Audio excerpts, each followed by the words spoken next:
Hello दोस्तों। तो आज हम लेके आए हैं पीसीबी लेके आए हैं जो विंडो एसी में लगता है। तो ये हमारा एक पीसीबी है जो विंडो एसी के अंदर यूज होता है।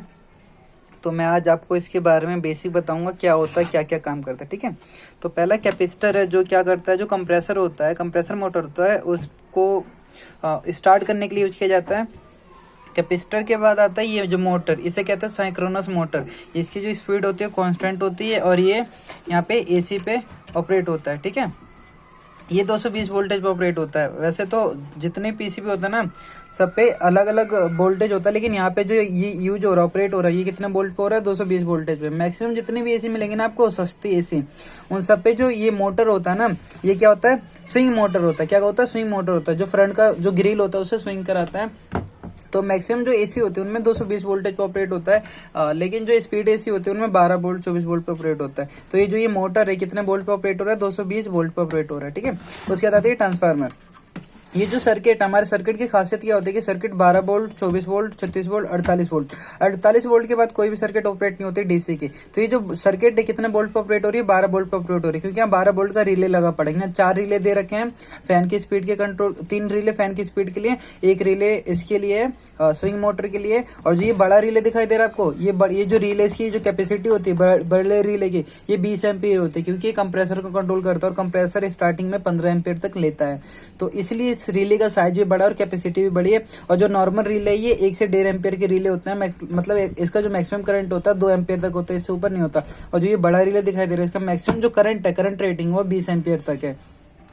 ये जो ट्रांसफार्मर है, ये ट्रांसफार्मर क्या करता है कि जो 220 वोल्टेज आ रहा है मेन सप्लाई, उस 220 वोल्टेज को 12 वोल्ट में कन्वर्ट करता है। क्योंकि जो हमें पता है कि जो हमें सर्किट है, उस सर्किट को कितने वोल्टेज की रिक्वायरमेंट है, 12 वोल्ट की। जो ट्रांसफार्मर है क्या कर रहा है, स्टेप डाउन कर रहे हैं यहाँ पे।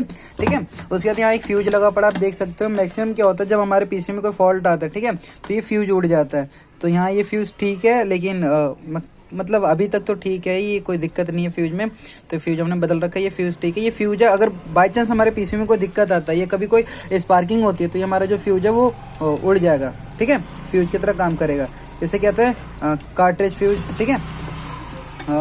HRC फ्यूज भी कहते हैं, लो वोल्टेज के लिए यूज हो रहा है। और ये हमारा मॉनिटर है, ये क्या करेगा, ये जो हमारा मॉनिटर, ये हमें टेम्परेचर को शो करेगा कि हमारे जो रूम टेम्परेचर है कितना, और जो हमारा जो रूम का टेम्परेचर वो कितना, कूलिंग का टेम्परेचर कितना है। और ये सेंसर है जो रिमोट सेंस करता है। इसमें कुछ स्विचें दे रखी हैं जो इसे ऑपरेट करने के लिए यूज की जाती है।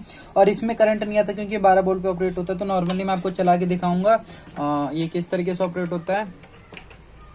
तो मैंने स्विचिंग लगा दी है, ये हो गया ऑन। ये 29 दिखा रहा है। नॉर्मल जो टेम्परेचर है मेरे एनवायरनमेंट में वो कितना है, 29 डिग्री दिखा रहा है। ठीक है। सेल्सियस में होता है, जो इसका टेम्परेचर होता है वो क्या होता है, सेल्सियस में होता है।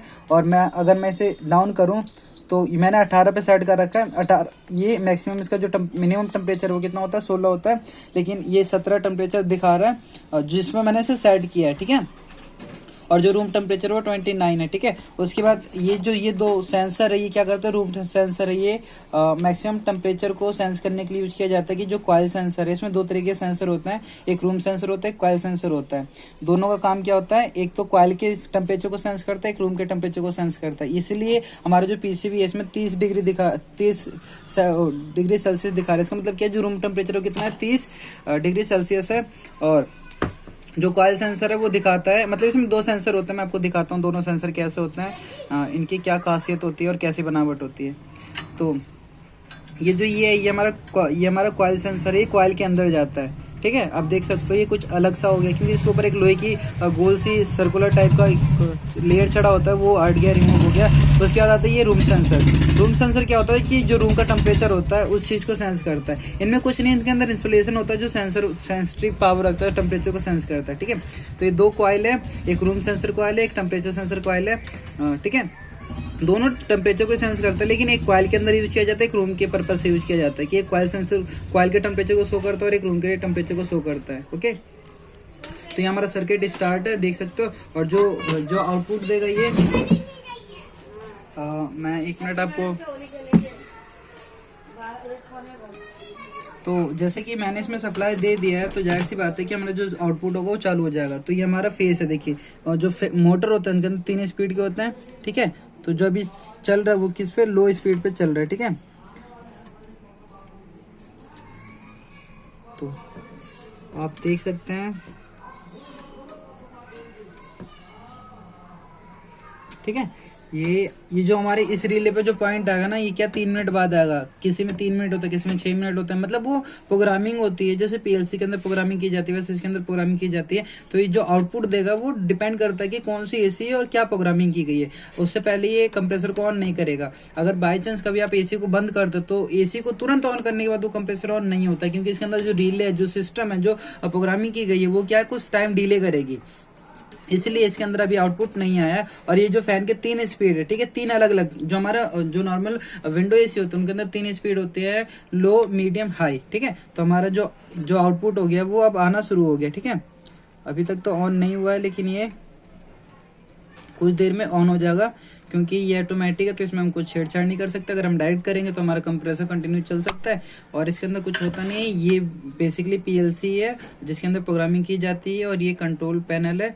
और मैक्सिमम जो एसी होता है इसके अंदर यही होता है, जो पीसीबी होता है यही होता है। अगर जो फॉल्ट आने की बात है तो फॉल्ट क्या आता है, E2 का मतलब क्या, अगर हमारे सेंसर काम नहीं करेगा ना तो हमारा जो पीएलसी यहाँ पे जो 30 डिग्री सेल्सियस दिखा रहा है, यहाँ E2 दिखाई देगा। आपको ये फोकस नहीं पड़ रहा है, लेकिन अगर आपके पास एसी, आप एसी काम करते हो, अगर कभी भी आपके पीसीबी में E2 लिखा है ना तो समझ लेना कि जो आपका सेंसर है ना, ये सेंसर वर्क नहीं कर रहा है प्रॉपरली, ठीक है। तो यहाँ पे E2 लिखा आएगा। अदरवाइज कंप्रेसर जल्दी बंद हो रहा है तो भी क्या फॉल्ट होती है, तो कंप्रेसर के अंदर फॉल्ट हो सकता है। आपका जो रिले है ना, ये रिले काम नहीं कर रहा है, ठीक है। अगर आपका कंप्रेसर ऑन नहीं हो रहा है तो रिले, क्योंकि रिले अगर सप्लाई नहीं देगा कंप्रेसर को तो क्या कंप्रेसर ऑन नहीं होगा। अगर आपके इसके अंदर लाइट नहीं आ रहा ना, ये जो आपका पीसीबी, ये जो आपका ये जो इंडिकेटर, इसके अंदर लाइट नहीं आ रहा ना, तो समझ लेना कि ट्रांसफार्मर में फॉल्ट है, ट्रांसफार्मर में सर्किट को सप्लाई पास नहीं कर रहा है। क्योंकि ट्रांसफार्मर का काम होता है सर्किट को ऑपरेट करना, ऑन करना। तो अगर ये ट्रांसफार्मर काम नहीं करेगा तो आपकी इस पॉइंट पे लाइट नहीं आएगा, ओके। और अगर ये मोटर काम नहीं कर रहा तो समझ लेना कि मोटर खराब है, क्योंकि इस मोटर के अंदर ऐसा कुछ होता नहीं जिससे रिपेयर किया जा सके। और इसका जो कॉस्ट होता है वो भी ज़्यादा महंगा नहीं होता, 100-150 रुपये का आता है, ठीक है। लेकिन ढूंढना बड़ी बात होती है। तो अगर मोटर कभी खराब हो जाए तो आपको चेंज ही करना पड़ेगा, इसमें और कोई दिक्कत नहीं होती है, ठीक है। और ये रीले वैसे खराब नहीं होती है, बस ये जो बड़ी रीले ये खराब होती है क्योंकि इस पर हाई करंट फ्लो करता है। आपको पता है कैपेसिटर का काम क्या होता है, आपने इतना तो पढ़ा ही होगा, ठीक है। ट्रांसफार्मर का काम पता है आपको कि सर्किट को 12 वोल्ट सप्लाई कर रहा है। और ये के इंस्ट्रूमेंट